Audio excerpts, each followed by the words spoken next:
Hey, welcome. We are so excited to be here today. My name is Kelly Abanda, and I am here with Ross and Jamie, and we are going to have some discussion today about how to navigate your relationship when you are both living and working in really small spaces. And as many of you are finding out, that is not as easy as you might have thought it was going to be. And so we wanted to show up today with a couple of people who have been doing this for a while and have some tips to share with you. But we also want to just get to know who they are as people. So thank you so much, Ross and Jamie, for making the time and being here and for being a part of this bigger project. And so for those of you who don't know, the three of us are all connected because we're part of this larger project called the Essential Work from Home project. And so what we're doing is we've brought together over 20 experts from across the US in various areas to do online courses to help people in the work from home community really adapt to what's going on. And so Ross and Jamie are just two of that team of experts, and their expertise, I mean, they have lots of expertise outside of this as well. But what we're going to talk about today is how they are living and working in a small space, and they've managed to not kill each other. Right? It's a plus. Yeah, right, exactly. And not only are you not killing each other, but you are finding ways to really thrive. So tell us a little bit about how long you've been working from home, and tell us what your home is. Absolutely. So we have been working from home. Well, actually, I would say most of my professional career, I've been working from home. So in various apartments and whatnot, more of my positions have been remote than in an office. So I do have experience in several spaces. But in late 2016, the two of us hit the road together, and we've been living in a full-time RV. So ever since then, we've been working in a 25-foot RV and living in it. So it's a very small space. We've had to get very creative about how we do everything. So since 2016, you've been in the RV. So I have this question that goes like to the beginning. How did you choose your specific RV? Because there's lots of different RV setups. How did you choose the one that you have as you were making this choice? Yeah, it was, I mean, there were a lot of options. We were looking for a long time. I think we came up with the idea, like, 2015, 2014, probably? Yeah, I think it was probably late 2014 or something. So we were thinking about this and planning this for a long time. So we went to a lot of RV shows. We were, going to lots. Anytime that we saw something for sale, we'd pull over and go and check it out. And we knew that we didn't want something enormous because, the bigger something is, the more pieces can go wrong. So we wanted to keep it simple. We figured we wanted to keep it small. And we decided to go with an RV. So, the truck is built into the house part, so we don't have to attach it and drag it along or anything like that. So it's all one piece. It's nice and compact. We found this one in a listing. I found it online. Just it was. Okay. We were living in New Hampshire.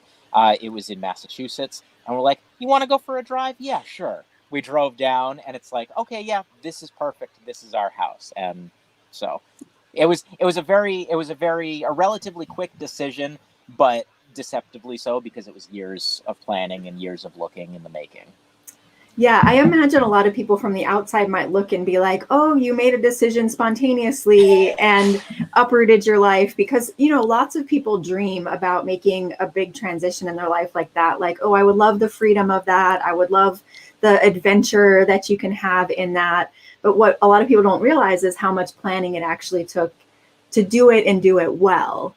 And so what, before you ever did this, did you have concerns about how this might impact your relationship with each other?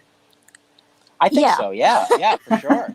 Because beforehand, like right before we hit the road, I was working multiple jobs all across New Hampshire. So I was commuting like several hours a day. I was spending half of my week, staying out of town. So we were seeing each other like maybe on the weekends for the first few years. Wow. Yeah. Yeah. So we were definitely concerned. We figured either this is going to bring us really close together or it's going to end our marriage. So it was kind of one or the other.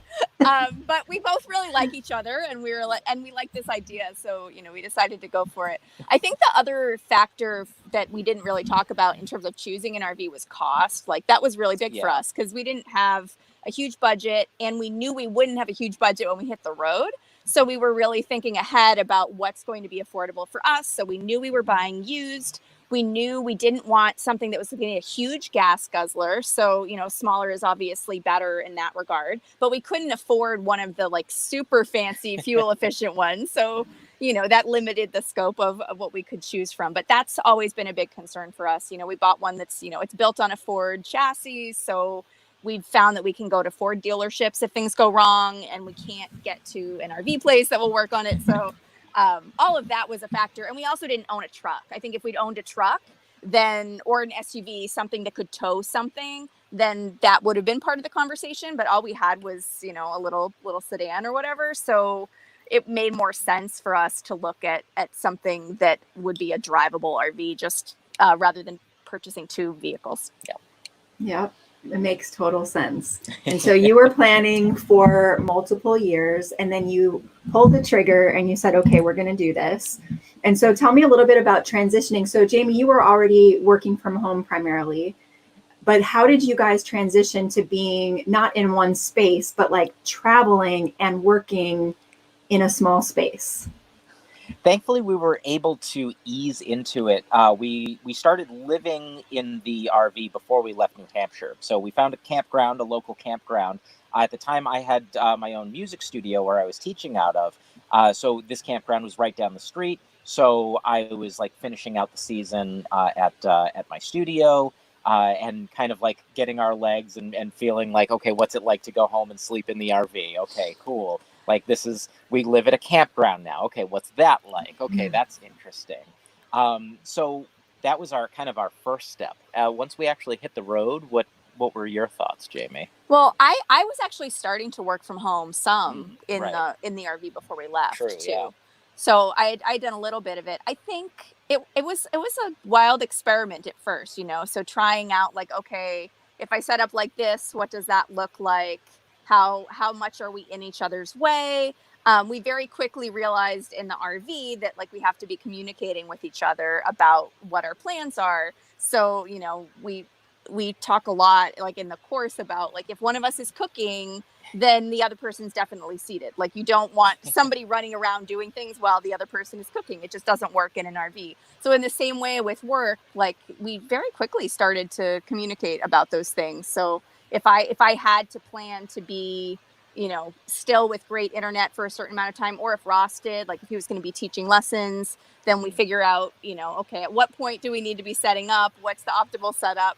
So a lot of experimentation, but communication is number one thing. And I think in that way, it was definitely, I think it was an easier transition for you in the beginning because the work that you were doing, you know, you were when you were working for the Arts Alliance, what was the basis of your work? I mean, you're on the laptop, you're you know, doing computer work, whereas a lot of the work that I do requires musical instruments and gear and things that take up space. And when you don't have, like I went from having a studio with all of my gear just set up ready to go whenever I just walk in the door and I start beep beep boop. But then, you know, move to this and it's like, oh, wait a second. I need to make sure that Jamie's okay before I start dragging the things out and you know, opening the keyboard case. And yeah. And likewise, if he's all set up with all of his gear, I don't want to just assume that I can go sit on the couch while he's like covered in instruments and sheet music. So, yes. And so that adjustment, like, how do you feel now? Do you feel like you have that adjustment taken care of, or does it still bubble up? I think it can still bubble. We've got all the tools down to handle it. It doesn't make the things that are stressful about it not be stressful. But now we can communicate with one another when it's happening, how it's happening. You know, we can really tackle those issues before they become issues. Yeah, and I think in terms of navigating space, I feel like we've got like 95% of that done. Yeah. Like our work routine is really, really solid at this point. So I've got my space. Ross has his space, which, you know, is also used for other things. But when it's his space, it's his space. Yeah. And we have plans. So we're communicating about what our schedules look like. Like, I do feel like we've got that, you know, that For sure. down. Stuff still comes up, but that piece of it is a pretty well-oiled machine at this point. But that's one of the things that you also want to have down in a situation like this, is being able to adapt, because new things are always going to come up. Like as Jamie's taking on new clients and doing new things, and my my work is kind of shifting from one thing to another, one device to a different device, and my needs are changing as Jamie's needs are changing. So requirements for that are going to change, and we need to be able to address those as they come up. Oh, this is a surprise, but with the way that we work and the way that we communicate, it's not that big of a deal. Yep. So learn to adapt. And that's applicable. Like, you guys are such a great example because you've made it work in a really tiny space. And you're also having to navigate, I mean, not right now, because you guys, I think you guys are just parked in one place now, right? You're not traveling still because of all that's happening. Where are you now? We are in Central Florida. We're just south of Orlando. Okay. Yeah. So you're not navigating that, but you were. Before, you were navigating the small space and like going from place to place. And there's a whole other set of things there. So if you guys can navigate this, so can anybody else, right? Like, you have figured it out, then anybody else can figure it out. And that's so encouraging, I think, to see and hear a couple that has figured this out. And so communication is key, learning to adapt. So one very specific question that I have, and I know that this is one thing that you talk about in your course, which, by the way, you guys, their course has such great information, and it's also entertaining. I was laughing out loud, especially at one scene. So I hope everybody gets to get into that package and see, because it was really fun to watch. And then also those great nuggets. But one of the things you talked about was how to navigate just even having phone calls without being in each other's like sound space. Yeah. So how do you handle that? I again, it's a lot of planning. It's a lot of, Jamie does a lot of the, has a lot of conferences and is going to a lot of meetings, and I am making a lot of noise with my instruments. So a lot of times it'll become, beginning of the day. Jamie reminds me, okay, I've got a call at 3:00 and I've got another call at 5:00. And, I'll be, plunking away, and then Jamie's like, it's 2:45. We're going to have to eat. So just those gentle little reminders, and not being afraid to just keep dropping those in. Likewise, when I'm teaching a lesson, I will, remind Jamie, hey, we're going to do this thing. I'm going to need to turn off the AC or something like that. So just hang tight back there. Yeah. So that's good. You both have learned to listen for the other one. And I think that's a really great point too, about checking in every day and saying, hey, remember, this is my schedule, so that you're not assuming that the other person remembers a conversation that you've had at another point, because another thing you talk about in the course is just that your energies, your focus points are at different times of the day. And so about each other when is the best time to communicate. And giving each other that grace of like, okay, if you forgot something, it's not because you were trying to make me mad or get in my way. Yeah. It's because we're both trying to figure a lot of things out. And so I will have grace with you and you will have grace with me. Yes, absolutely. Yeah. Yeah, it's really important. It is. And I'm so glad that you guys are helping people to see that and to ease their minds, because I think, you have your story in so many ways because of what you've done, that you've said, we're going to create a life that revolves around the things that we really want. The kind of life, the priorities that we want, the freedom that we want, the relationship that we want. And I think a lot of people want to make those kind of steps, but they just get scared because they're like, I don't know if I can do it. What's going to happen? And you guys have said, we know it's a priority for us, so we're going to make it happen regardless of how easy or how difficult it might be along the way. Yeah. That's so true. Yeah, it's really important to us. And it's okay for it to be scary, because it is scary. Like, we were excited about going into it, but there was also it was scary. It's like, okay, we're leaving behind our regular jobs. We're leaving behind, a place where we have a lot of family and friends and community to kind of go on this adventure. We're not going to have the same safety nets that we used to have. And these kinds of things are going to be scary, but that shouldn't necessarily stop you from doing it and figuring out how to face those challenges. Yeah. That is really great life advice. So even beyond like, how do you live and work in a small space? It just really is, it's great advice for us to really take to heart. And I think we have this opportunity now things are crazy right now and there's a lot of terrible things happening in the world. But once things start to settle back to some kind of normalcy, I think we have an opportunity as a whole to reconsider where our priorities are. And if this has given us a glimpse at, I don't like that I was forced to work from home, but working from home has shown me I enjoy not commuting every day. I enjoy having some more quality time with my family. I enjoy something that I didn't expect. Then we maybe have a chance when we aren't forced anymore to start asking those questions of like, how do I really want to shape my life? And will I have the courage to take the steps, even if they're scary or hard? Because on the other side, we're creating a life that brings so much more satisfaction. And so I'd imagine you guys, you keep doing it. So obviously you have found what you were looking for, right? Absolutely. Yeah. Yeah. When we started this initially, we told ourselves, all right, we might find along the way, like we know there are going to be tough days that we wish that we weren't doing this. So we're going to stick with it for at least a year and we'll hit the year mark and then we'll evaluate and check in with each other. And both of us, like, we didn't even really have to ask at the year mark. It was like, yeah, obviously we're going to continue doing this. It's kind of an afterthought. Yeah. Oh, I forgot. Yeah. We're still, we're good. Okay, cool. Yeah. You're good. Exactly. I'm good. Okay, good. Yeah. We're good. Okay, good. We're good. Yeah. We're going to keep doing this. Yeah, no, that's amazing.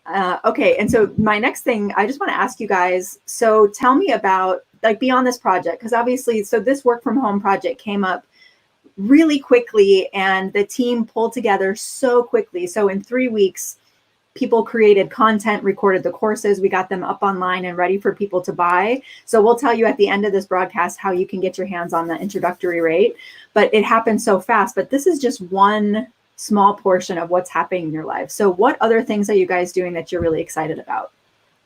What are we excited about? Well, the big thing that I'm working on right now is a online ukulele course. So I've been teaching music for quite a long time, over 15 years now, and it's just really exciting to be doing this online course. I've been building it for a little while now. I started teaching groups of folks in New Hampshire. I was teaching at senior centers, and it was a really popular thing. And I'm developing. I was developing all these resources, and I'm like, oh man, this would be pretty. Well, I think Jamie was like, hey, this would be a really good course. Yep. So I've been writing and recording, and both video and audio, and getting this thing off the ground. And I think we're like maybe a month away from launching it. So that's been my big focus right now. Yeah. So in the meantime, to launch, all of this is through Tiny Village Music, is our online music studio. So both of us teach private lessons as well, but this is our first group class online. And so in the meantime, he's been sending out, he's got a ukulele list that people can sign up for free. And then they get free lessons and music that he's putting together, different arrangements. So if anybody has existing ukulele chops and wants to be playing, he's providing free stuff every week. And some of those people have already said to us, let us know when this course drops. We can't wait. Some of them have taken lessons with him before, and others have just heard about it and heard what a great teacher Ross is, and they're really excited about it. And I can tell you that the quality of the work is amazing. It's going to blow a lot of courses out of the water, I think, because he's such a great teacher. But he's also, the course will work for people that are starting from 0 too. So there are people, if people join the list, they'll find out as soon as the course is ready, and they'll get a discount to be in the beta group to test it out. But there is content if people are already like itching to play. Yeah. And he's Yeah, the course is for beginners into like early intermediate playing. So if you've never touched a ukulele, you know your mom just sent you one for your birthday, and it's like, great, how do I play this? This is the course for you. That's awesome. And so, Jamie, we'll get to you, but I just want to say I forgot to tell the listeners, the viewers, if you want to comment, we can read your comments and respond. So if there's any questions you specifically have for Ross and Jamie, stick those in the comments. But what you should see above your comment section, something like grant StreamYard access. If you can just click that, I promise you it's not going to do anything weird or crazy. It's basically just letting us connect your name to your comment so that when you comment, we know who to respond to. So if you have anything that you want to ask, put it there. And if you're watching in the replay, just do like a hashtag replay and then post there, and we can always come back and answer questions later. So if you really want to get more information about the ukulele class or whatever Jamie's going to talk about now too, you can always drop something in the comments as well, and we'll get to that. But while we're on this broadcast, if you've got any questions that we want to ask them live, just stick those in the chat and we'll get them before we head out. Okay, Jamie, what are you working on? Perfect. So I've got lots of projects. I am a virtual assistant, so that's got most of my time, but I've got a lot of other projects going as well. And one that I wanted to mention is I've got a group on Facebook, a group called Disney World for RVers. So it is for people that are full-time RVers or people that are part-time RVers or for people that are aspiring RVers. But the thing that we all have in common is a love for Disney World. So that's you might be able to put two and two together. That's why we're in Central Florida. And it is, of course, a very sad thing to be 15 minutes from the parks and having annual passes that we can't be using right now. But so it goes. Yes, very sad. But we've gotten lots of good time in, and we look forward to it whenever we can get back. But it's a great group now to share fun stuff. So I've been sharing when Disney is putting out content, like today. They put out a preview of Beauty and the Beast on one of their cruise ships. So it's a beautiful rendition. It's a lot of really intricate puppetry. No, it does not look like the animated movie. It looks a lot more real. It's very pretty, and you hear almost all the songs, at least parts of them. It's a really, really nice trailer. So I threw that in the group to share that with people so that they can get a little Disney fix today. So if people are interested in that, yeah, Disney World for RVers is where we are. It's a fun time. Yeah, it is. So cool. I love that you guys are taking the things that you're passionate about and making a life from them. So that's a conversation we could have another time, just about, like, there's so many options that we have these days, way more than we would have even 5 years ago, including, like, again, coming back to this work from home project. If it was 5 years ago, some of the technologies we've had to employ were not around yet. And it's just so much easier now to take something, but you've got to have that courage that you talked about before when you left your, regular life to create a new life. It's the same thing. Like, you have to have courage. If you've got something to say, if you've got a passion about something, like if you would have talked to 5-year-old Jamie and said, hey, when you're an adult, you're going to have this group on this thing called Facebook, and this is what it's going to be. You probably would have been like, what? Like, no, I'm just like, I'm only ever taught about becoming a teacher or a doctor or a lawyer or, but we have so much open to us these days. And so it's really exciting to see when people, follow their dreams. I love that.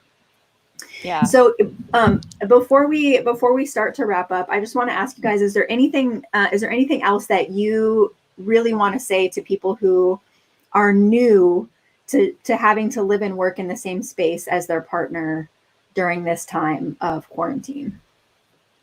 Well, I think the key takeaway for people, if they're trying to navigate all of this, is communication. I think that is the number one thing in navigating all of this for us and how we make it work. So if you can focus on communication, like anything will be possible. And I think the other thing that I wanted to make sure that people hear is just that it's like, you should be confident that you are capable of making this work. I know there are a lot of extenuating circumstances if you're, however many people are in the same space, if you've got kids that you're worrying about, sickness, like all the stuff that's going on. But yeah, be confident that it is possible. And if you work on communicating and just take it one day at a time, you'll definitely be able to make it work. And, you know, if you're, I think we're a testament to the fact that, you know, we can make it work in 25 feet. So hopefully everybody that's listening can also make it work in their space. And just my quick caveat that, like, making it work doesn't mean that it's perfect. So it's okay. It's okay if there are bad days and things go wrong, but to take those as opportunities to figure out how to do it right the next time and how to improve the situation. So there is no such thing as failure. Yeah. Well, and that, again, a great life lesson too, right? We just got to keep trying and, you know, have kindness with each other. So yeah, that's awesome. So I want to hear too, with the work from home project. So now that we have put things together and we've got such a wide range of courses for people to take. So for the audience that's listening, what we've done basically is divided things into 3 categories to help people, because we know this is not just about getting technical skills. It's not just about navigating relationships. There's so many complex things that you need support for in working from home. So we've got this huge titles, huge courses, categories of courses that you can take. What are courses that you guys are excited to get access to? The technology, navigating technology stuff like that's really big for, like, I mean, it's so essential to what we do, but it's not our expertise, you know.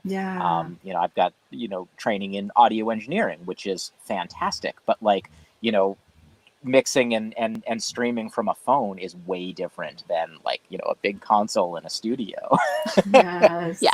So yeah, Ross is always looking for stuff like that. I think when I was looking at the list of courses and started watching, actually, I started checking out some of them.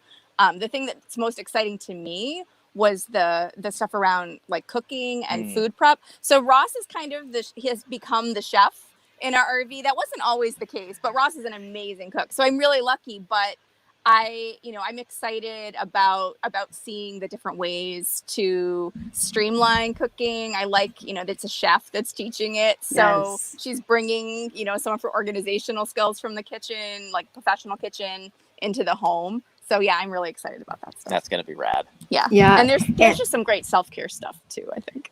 Yeah, there's so many titles. Like I seriously, I'm going to have to, once we're all launched and everything's up and running, I'm going to have to just spend a few days going, like, back through all the courses and, like, really soaking it in, because there is so much content there. And really, you know, the heart behind the people that we brought together here, like, our number one goal is that we want to serve people well.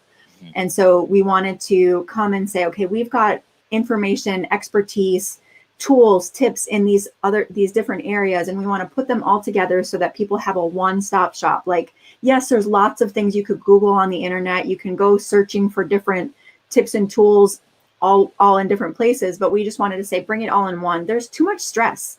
There's too much other stuff going on. Like, who's got time to do all of that searching, right? Like, let's just put it all together in one place. And since we did it as a collaboration, I mean, this is thousands and thousands of dollars worth of content if you were just going to go buy each course individually somewhere. But because we did it all together, we're able to do it at such a reduced rate. And so the retail price is $4.99, but we're giving an introductory rate here. If you use, I'm going to put the code, I'll put in the chat. But if people use this code, they can get the courses, all of them, and all the ones that we'll continue to add, because we're adding more and more. So by the time all is said and done, I expect that we'll have close to 40 courses in here. And so people can use the link that's in here to get them for $99, which is such a steal. Like, even if you only went and took 5 classes and took away 5 learning points, it's worth it. That's amazing. Yes. It's a great deal. Yes. Oh, we should have you write a little, like, jingle for the like, when people come in, they get a little awesome. Oh my gosh, that would be so much fun. I mean, I see. Yes, totally. I can see there being lots of other ways to collaborate on stuff just as things move forward. And so that's my heart too, to bring people together and have networking happen. And so glad to have you guys as part of the team. and look forward to people taking your course and getting feedback about it, seeing how much other people laugh as well, and the entertainment value they get from it. But anything else you guys want to say before we close out? Keep doing awesome. Like it's wild out there, but like the everything that's coming out of the woodwork and the community that I'm seeing sprout up, even though we can't be personally together, has been really astounding, and it's really inspiring, especially in these really weird times. So yeah, that's totally true. Yeah, keep at it.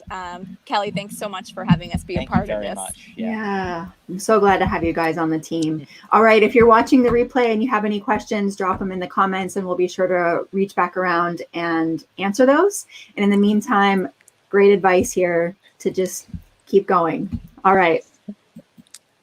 Thank you so much. Thank you.